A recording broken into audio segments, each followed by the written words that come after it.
চেন্নাইয়ের এম.এ চিদাম্বরম স্টেডিয়ামে চলছে ভারতের প্রস্তুতি। বাংলাদেশের বিপক্ষে আগামী বৃহস্পতিবার শুরু প্রথম টেস্টের আগে নিজেদের ঝালিয়ে নিচ্ছেন ভারতের বোলার ব্যাটসম্যানরা। রোহিত শর্মা, বিরাট কোহলি, শুভমান গিলরা ব্যাট হাতে সময় কাটাচ্ছেন নেটে। জাসপ্রীত বুমরা, রবিচন্দ্রন অশ্বিন, রবীন্দ্র জাদেজারা ব্যস্ত বোলিংয়ে নিজেদের ঝালিয়ে নিতে। তাদের মধ্যে কোহলি মনে হয় একটু বাড়তি সময় দিচ্ছেন নেটে। প্রায় ৮ মাস পর আবারও টেস্ট ক্রিকেটে ফিরছেন ভারতের এই তারকা ব্যাটসম্যান। এর আগে নিজেকে ভালো করে প্রস্তুত করে না নিলে কি হয়, তাই তো বল ঠেকানোর সঙ্গে ৪ ছক্কা মারার অনুশীলনটাও সেরে নিচ্ছেন ভালো করে। কোহলির প্রস্তুতি যে সত্যিই খুব ভালো হচ্ছে সেটা বোঝা যাচ্ছে নেটে তার ব্যাটে বলের দুর্দান্ত সংযোগ দেখে। টাইমিংটা খুব ভালো হচ্ছে কোহলির।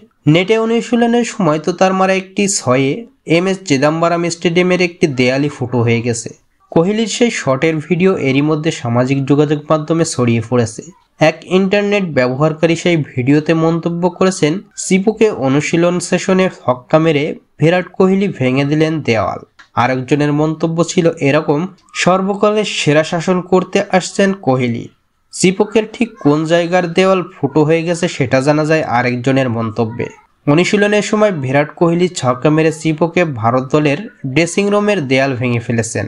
বিরাটের এই অনুশীলন দেখে বোঝা যাচ্ছে বাংলাদেশের এবারের ভারত সফরকে ভারতীয় দল বেশ গুরুত্বের সাথে নিচ্ছে। কেননা গত মাসে পাকিস্তানের বিপক্ষে তাদেরই মাটিতে ধবল ধুলাই করে প্রথমবারের মতো সিরিজ জিতে দেশে ফেরে বাংলাদেশ দল।